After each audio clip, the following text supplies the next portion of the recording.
Now it's time for Olivier van Eynde, the CEO of Close the Gap, to talk about what you're doing in the refurbishment and reuse sector. Olivier, the floor is yours. Thank you very much. I'll also try to share my screen. Are you seeing it? Yes, we see something here. Yeah, you should.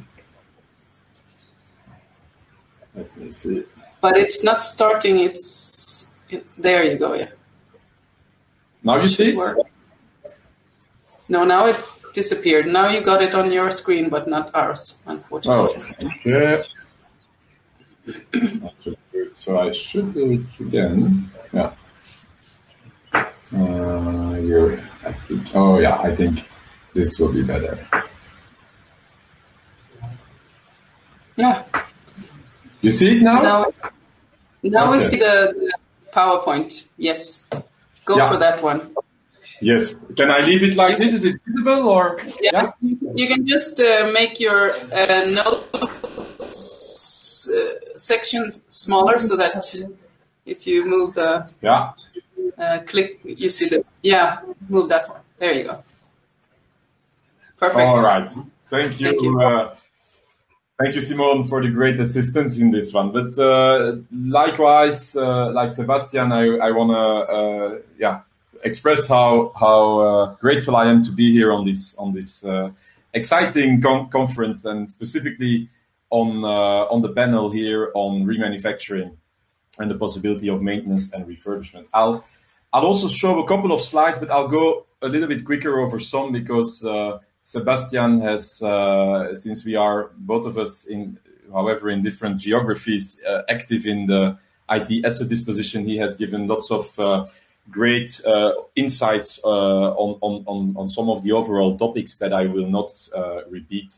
But just a couple of slides on what Close the Gap has been doing. So on this slide, you see that we have been active as a social enterprise founded in Belgium, actually at the same time with Computer for Schools Kenya in 2003, 2004. So we've been kind of teaming up from the very early days with the Kenyan leading, I would say, education technology specialist being CFSK, and as most of you will know, also the founding organization of WeCenter and the host of this Congress.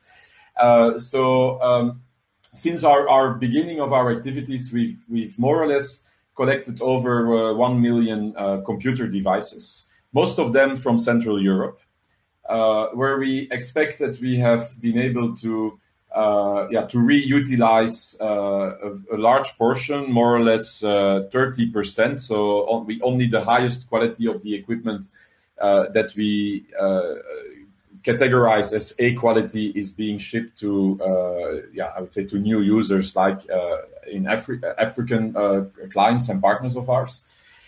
So you see some of the metrics here, and immediately you can also see the impact on e-waste reduction, because just like Sebastian has mentioned, expanding the lifespan of a device is for sure the best and the most evident way you can actually reduce your CO2 emission and your footprint. So on the next slide, just quickly to show that Close the Gap is doing the equal work in Central Europe as we do in Africa. We really see the world today as one global village, and all the challenges somehow Africa is facing are also being faced in Europe, and likewise as well, whether we speak of global warming, of refugee crisis, or of poverty. Those are not exclusive challenges to one continent anymore. I think with globalization and definitely with the recent crises we've seen across the world, we can say that those challenges are global. And in that sense, Close the Gap really tries to not differentiate an African approach to, for instance, a European approach, and do similar work for both communities. So it's about driving IT education, innovation, entrepreneurship, and job creation.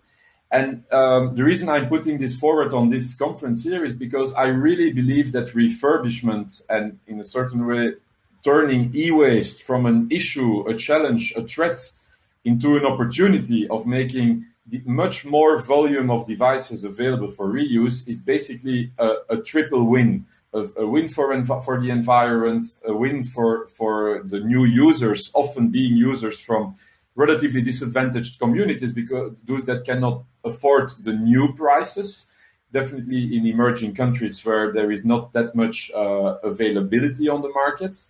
And the third win, next to the, I would say, the environment and the social society at large, is definitely also the economy, because e-waste and refurbishment today are really more and more becoming an economic activity. And with this conference and the last 2 days, I'm also extremely passionate about this, the way that definitely in Kenya, EPR, extended producer responsibility, and the legislator are making huge progress in creating a level playing field and also a financial scheme to make sure that e-waste management can also be financed in a proper way for the non-valuable parts, for the toxic and the complex fractions that e-waste still comprises. I think it will be a triple win for the economy, for the environment, and definitely for the society at large that is in huge needs of technological devices, certainly in a COVID and a post-COVID era. So those are some pictures of our ITED company in Europe. I won't go over them. They speak for themselves. And I think every professional ITED company today is working hard on security and reliability, on innovation and on transparency.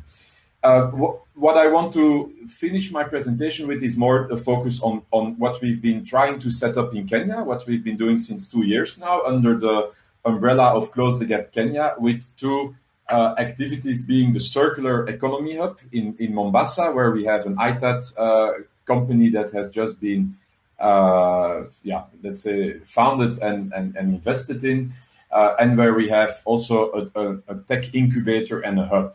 You might think at first, if you look at it from an ITAD perspective, that both of them are completely separate activities, which is the case. It's also why we've chosen 2 different locations.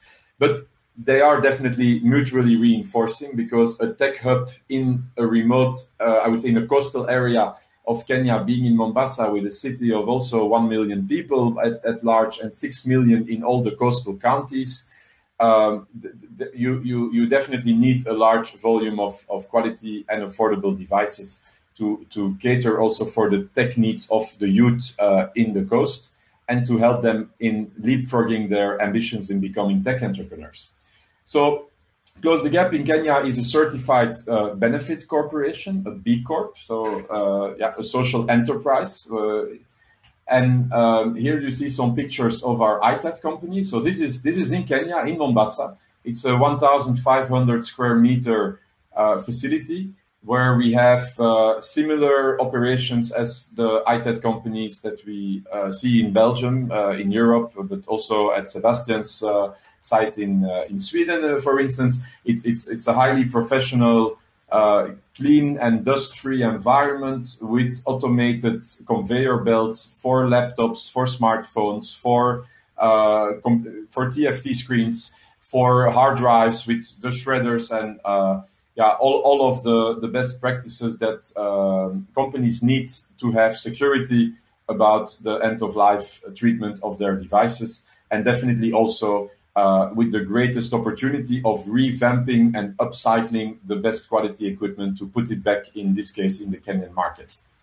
So there's a short video where I will try to show you the image. If it starts. No, let's skip the video. I'm sure you can reach out via our website. This is the outside location of our plant. We also work together with Computer for Schools, and we center in building digi-trucks. I won't go too much into detail here, but it's part also of our company's ambition is to make sure that also digital classrooms can be available in remote areas where no physical infrastructure is, and where off-grid internet and power conditions are. So the last part of the Kenya presentation is our Boost program. That's the incubator site of Close the Gap, which is actually utilizing the devices from our ITED and our refurbishment facility.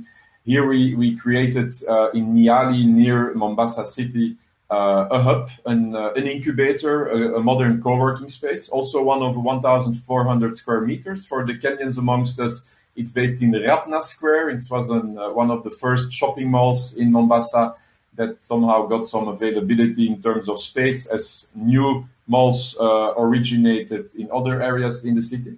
And we were able to transform it into a modern co-working space with private offices, with communal offices, with an atrium and a training facility where we can host like 100 to 150 young aspirational entrepreneurs on a daily basis, and where we also sell our computer devices to young people that are in need of them, or also rent them out for those who cannot afford directly buying new ones.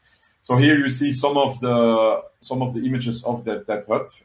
To all of you, if you would be at the coast and you need an environment, I would be very happy to invite you and to come and experience our space and mingle with the tech entrepreneurs. I'm sure there's lots of inspiration you can share with them. Here on this slide, you see our maker space. There is a small, let's say, a reasonable maker space with 3D printers as well, and with CNC machines where young tech entrepreneurs can prototype their products as well, so that they can quicker have a product to bring to the investors and to the market. And obviously, we all know that the Kenyan food is delicious. So if you eat a lot, you need to sport and work out as well. So we also have a gym in our space, and all our members, we try to have a healthy body in a healthy mind, and the gym can be used. And here you see some pictures of our cafe in the hub, where our guests and our users and our entrepreneurs can also enjoy some food while working. So our main inbound of our ITED companies' hardware today is still European based. So you see some of our customers here on the slide being large companies, law firms, audit firms, telcos. But since our ITED facility now in Mombasa has been fully accomplished in terms of operations, we really hope we will be able to offer our services to local customer base in Kenya. So Nairobi-based companies for sure are the largest users of devices. So we hope soon we will be able to do some made in Kenya and originated in Kenya IT refurbishment, and work together with all the existing actors in the field. So that's in a nutshell our way of working in Kenya, and I hope it will inspire some questions and some debate, food for thought in this panel session. Thank you for your attention. Wonderful. Thank you so much, Olivier. It feels like you are prepped for the future, where we see refurbishment and reuse being a greater part of what is going to be sold and handled. Thank you very much.